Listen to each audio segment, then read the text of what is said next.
Imagine living believing that nothing exists beyond what the eyes can see.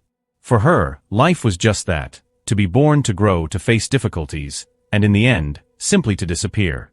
No prayer, no God, no greater purpose, just emptiness. She would laugh when someone spoke of heaven or eternity, saying it was all just a figment of the imagination to comfort the weak.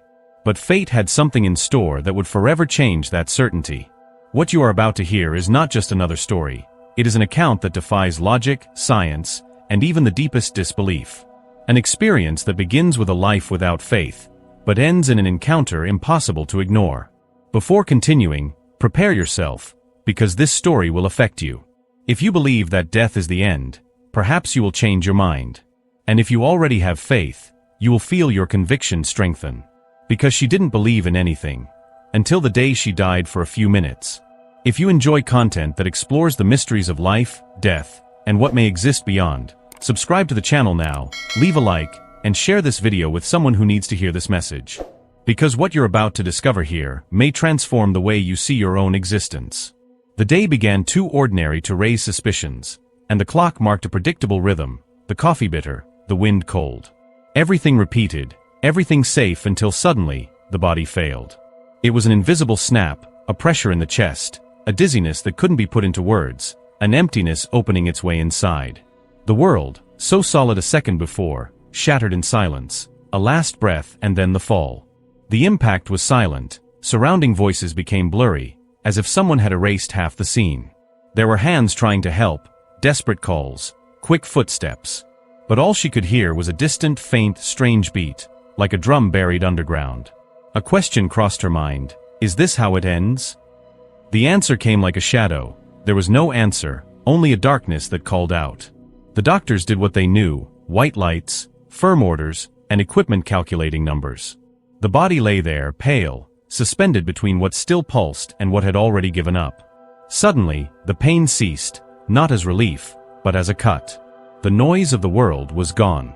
And the silence was not peace, it was a closed door. He then realized that he was no longer in his body, not as one imagines in a dream, but as one sees their own body for the first time as an object.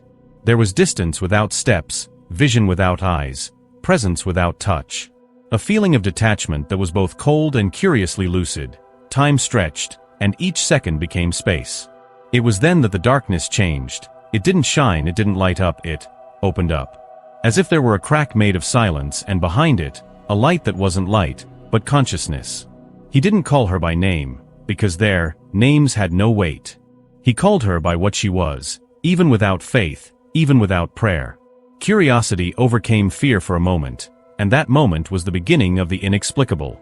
The hospital receded like a damp memory, the voices became echoes, the body an empty cocoon. And before the silent crack, she felt a presence. It didn't come with words, it came with certainty. It was as if someone already knew everything, the ignored thoughts, the hidden regrets, the times they laughed at others' faith to avoid facing their own emptiness. There was no judgment, only a mirror. He tried to resist, tried to push back, but the force that drew him in was gentle and irresistible. Like a sea that doesn't drown, it only carries away. And when he yielded, he felt something like an embrace without arms. A profound recognition that said without saying, "I know." His heart, if he even had a heart there, understood before his mind. It was a calling. On the threshold between the last pulse and the first silence, something shifted in the air. The atmosphere became light, as if every particle had meaning. And the crack transformed into a path that demanded no steps, only surrender. The unexpected moment, which began with a mistake, continued as a promise. Something awaited her on the other side, and no matter how much her mind screamed, a part of her already knew, it was too late to doubt. When the doctors recorded no response, she was already far away. Not lost, not falling, far from everything that made her deny it. And yet, closer than she ever imagined, and the next second would be impossible, but it would be real and would change everything. The path had no floor, but there was direction. The silent chasm widened like an ancient invitation, and she advanced legless, guided by something that defied logic. It wasn't a tunnel like in movies. It was a living space that vibrated with an impossible calm. Each fragment of what was once fear dissolved, and in its place was born a reverent curiosity, an almost sacred attentiveness. The known world lay behind, But there was no longing, only the certainty that moving forward was inevitable. As she crossed over, the sensation of weight vanished. There was neither cold nor heat. There was presence, and that presence had texture, as if an invisible fabric enveloped what remained of her, supporting her without constricting her. Sounds emerged not as noises, but as meanings. It was like hearing memories without words, the touch of hands that loved her, broken promises, stifled laughter, all like distinct notes of the same chorus, nothing accused, everything taught. And the light, that light that is not light, came closer, more intimate, as if it were inside and outside at the same time. The journey itself was a learning experience. Each step not taken was a revelation. He realized that time didn't function there. An entire life could fit into an instant, and an instant could stretch out like an entire day. Memories surfaced and aligned like constellations. The time he chose pride over forgiveness, the day he ignored a cry for help, the moment he laughed at the faith of others to hide his own fear. Everything was present with delicacy. There was no condemnation, only clarity. And this clarity had an almost unbearable tenderness. It was then that the space shifted. The rift now behind seemed like a portal closing gently, leaving ahead a boundless horizon. Delicate forms, which were not bodies, moved intentionally. They were not people, they were not shadows, they were consciousnesses aware of it. He recognized something familiar in them, like a sense of home he had never found in the world. One of them approached without movement and in silence, offered a welcoming gesture. There was no etiquette, no conviction, there was belonging. In her heart, a denser glow emerged, a serene intensity that called without insistence. The closer she got, the more she felt that what we call I is only a fragment. The light knew her perfectly, not through her beliefs, but through the truth that pulsed beneath them. At every instant, invisible layers peeled away, guilt, stubbornness, the obstinacy in controlling everything.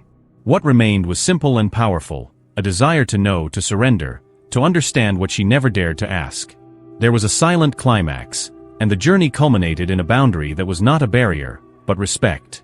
As if eternity itself awaited her to say yes. And when she said it silently, reality expanded. For a moment, she saw life as a luminous mosaic, each choice creating resonances that touched other lives, other times. She understood that nothing was random, that every pain held seeds of meaning, that every encounter was a calling. The journey was not escape, it was revelation. The horizon opened up completely, and in the center of this space that cannot be contained within the world, a presence formed, not as an image, but as an undeniable certainty. The feeling was of reaching the core of what sustains everything. The air, if there was any air, filled with a peace so dense it resembled an embrace. And there, on the border between the unknown and the inevitable, she knew, the next step would not only be to see, but to find. The presence emerged as a certainty that needed no proof. It didn't come with theatrical brilliance or thunder. It was a firm gentleness, a spiritual center of gravity that reorganized everything around it, memory, fear, reason. The light intensified, and within it was a formless face, not an image but recognition. It wasn't an idea, it was someone. The entire room fell silent, as if awaiting the revelation it had denied its whole life. She understood before she saw, it was Jesus. Not through the force of an argument, but through the gentleness of a truth that imposes itself without hurting. He did not demand faith, he did not collect promises. He looked at her, and that look pierced her like a powerful remedy healing old wounds, and every guarded resistance melted away with modesty. What she thought she knew about religion lost its outline, only presence remained. And within her, an undeniable love. There was a moment of near collapse.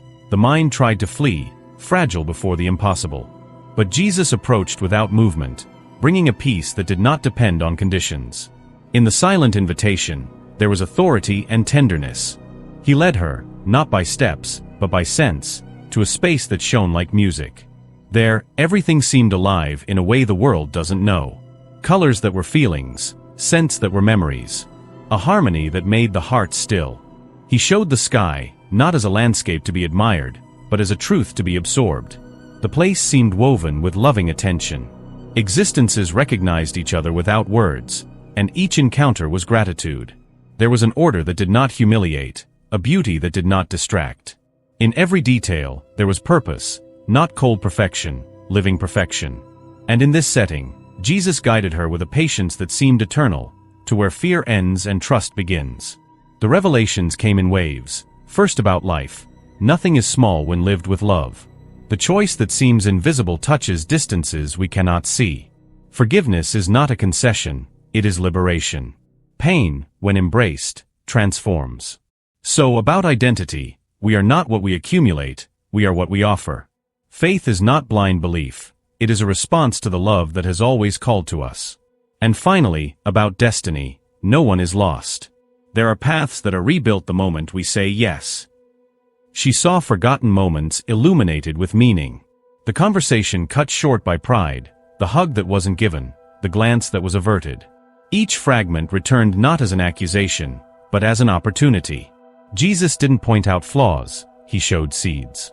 Where she saw emptiness, he showed space. Where she saw error, he showed a beginning. And the question she never asked emerged in its entirety: what do I do with this? The answer didn't come in words, it came in presence. Choose to love. There was a climax. Jesus raised his gaze to a point beyond, and the very sky seemed to tilt. It was as if eternity said, "This is the way." He touched the center of what it was, not with hands, but with truth, and everything within aligned. Resistance crumbled like dust, disbelief like an ancient door finally opening. In that touch, there was origin and destiny. And yet, there was choice. She wanted to stay. The sky tasted of the home she had searched for her whole life without finding. But Jesus enveloped her with compassion and showed her a thread that connected her back to the world. Faces that awaited something from her, words that still needed to be spoken, gestures that could heal pain she didn't even know she possessed. The mission seemed simple: to live as one who saw, to love as one who understood, and to bring back the light she had received. He smiled, not as one who concludes, but as one who sends forth, and peace became impulse, light became passage. And in the instant when all was complete, the call to return arrived like a breath. There was no bitter farewell, only a promise. The encounter didn't end, it changed location, and heaven remained within, Jesus remained within, and the world on the other side awaited the new faith that would be born with the first breath. He didn't speak like someone teaching, he revealed like someone igniting something. Each truth emerged not in phrases, but in direct understanding, as if the soul remembered something it had always known. First, he showed the invisible tapestry of daily life. Small choices shine in the fabric of time. A gesture of kindness alters paths. A forgiveness not given creates shadows that extend beyond what the eyes can see. Nothing is neutral. Everything responds to love or its absence. She watched her own life unfold like a living map. Seemingly weightless moments gained density. A phrase spoken coldly. A silence that severed a bond. A haste that failed to meet someone else's need. There was no accusation, only a luminous responsibility. Each act is a seed. The harvest may take time, but it always comes. Where pride was planted, distance was harvested. Where love was dared, even in doubt, heaven drew closer. Jesus led her to an understanding of time. It's not a line, it's a field. The past is not dead, the future is not far away. Both respond to the present. When we choose good now, a silent wave corrects old damage and opens space ahead. True repentance is not repeated guilt, it's a changed direction. And faith, far from being theory, is applied courage, trusting and acting according to the light received. Another revelation touched her identity. She realized how much she defined herself by fears, achievements, labels, all fragile. Jesus showed her that what we call I is deeper. We are called by love, made to love. Dignity is not born from what we possess, but from what we offer. When we give what is good, attention, listening, care, we align ourselves with the order of heaven. When we withhold, out of fear or pride, we distance ourselves from ourselves. Pain appeared as sacred territory, not as punishment but as opportunity. On the map of losses, doors emerged that she had never opened out of fear. He showed that pain, embraced with truth, transforms into compassion. The scar becomes a path. No tear is wasted when offered. And the miracle, so often asked for as an escape, is sometimes a presence, enduring with love until meaning blossoms. Then came the most unexpected revelation. No one is alone. Heaven accompanies us, even in silence. There are discreet guides. There is invisible help. There are merciful nudges on days when everything seemed to crumble. She saw scenes where she believed herself abandoned, and there small signs she ignored, a refused invitation, a hand she didn't hold, a word she avoided. God visited her subtly, but she kept the door closed. And yet he returned, Love is persistent without invading. Jesus showed her the value of truth, not the cold truth that judges, but the truth that liberates. When she lied to herself, saying she didn't need anyone, that belief was weakness, that feeling was a loss of control, she imprisoned herself in polished prisons. By facing her own emptiness, she broke through invisible bars. He didn't ask her to become perfect, he asked her to become real, for holiness begins with honesty. There was a serene climax when Jesus gave him a simple message: live as one who has seen. Not asking for applause, but offering presence. Seek out the unseen, forgive before resentment becomes history, say what heals. Choose good when no one is watching, and pray as if conversing with a friend who already knows your heart. And when fear comes, because it will, remember, courage is not the absence of fear, it is a decision guided by hope. She understood that heaven is not just destiny, it's influence. Every luminous act brings heaven closer, every harshness in attitudes pushes it away. And the faith that is born from this encounter is not an empty ritual, it's a path, a journey made by walking. Jesus didn't leave her with a list, he gave her direction, to love. And upon receiving this revelation, she realized she could no longer return the same.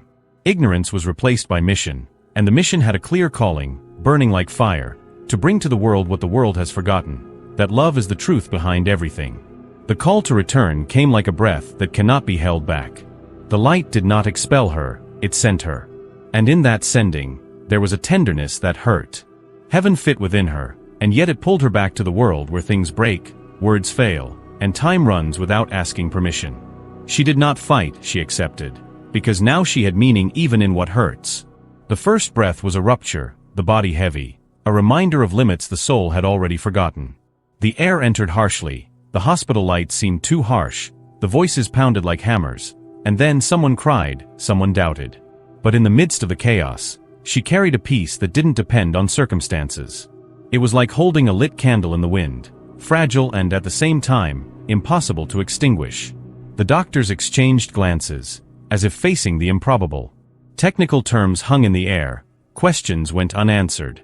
She, however, wasn't looking for explanations, she was looking for faces. In each person, there was now an invisible story, a hidden pain, a silent plea. The world hadn't changed, but she had.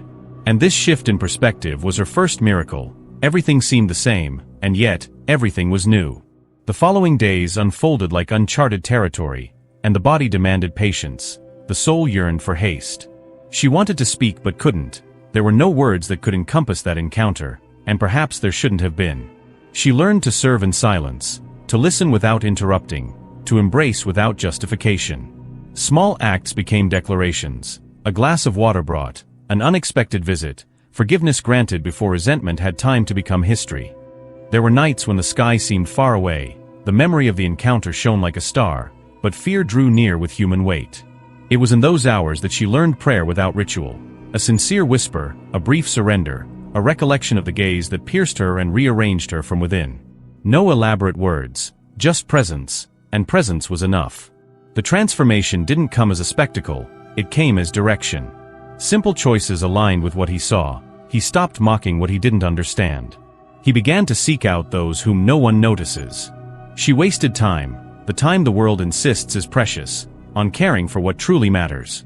The heaven she knew didn't demand perfection, it demanded constancy. And she understood that constancy is love practiced even when no one is watching. She encountered resistance. The skeptic laughed, the next person doubted, and the intimate tested her. The old version of herself tried to return, offering shortcuts of irony, shields of pride, silences of indifference. But there was a mark, a touch that wasn't physical and yet shaped her. When she faltered, she remembered the boundless horizon, the harmony that doesn't humiliate, the soundless voice that said, "Choose to love." And she chose it once, then again, then yet another time.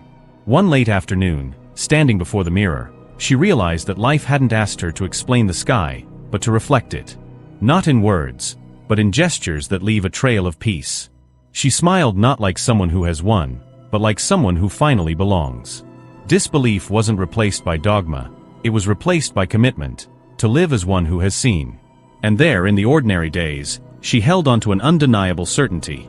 Death was not the end, but a reminder of origin. Life increasingly became a journey. And the journey, even when dark, had enough light for the next step. Perhaps that is faith, walking without seeing everything, trusting in what has already been revealed. Because what has been seen once is not lost, it merely ceases to be spectacle and becomes foundation. And so ends another experience that began with utter disbelief and ended in an encounter that changed everything. A story that reminds us that life can be interrupted in an instant, but also that something much greater awaits on the other side. What seemed to be the end turned into a new beginning, and the faith that was born from that moment was not built on words, but on revelations that defy any logical explanation. If this story moved you in any way, if it brought about reflections or even sparked questions you'd never asked before, then now is the time to act. Subscribe to the channel now so you don't miss any of the upcoming stories that explore the mysteries of life, death, and what may lie beyond. Please like this video to support this work and, most importantly, share it with someone who needs to hear this message. You can be the link that brings hope and transformation to another person. And don't forget, the comments section is open for you. Share what you felt, what you thought, or even if you've experienced something similar. Your experience can inspire and touch other lives. In the next video, we'll explore another compelling account from someone who teetered between life and death and returned with secrets no one could have imagined. Get ready, because each testimony is a new window into the unknown.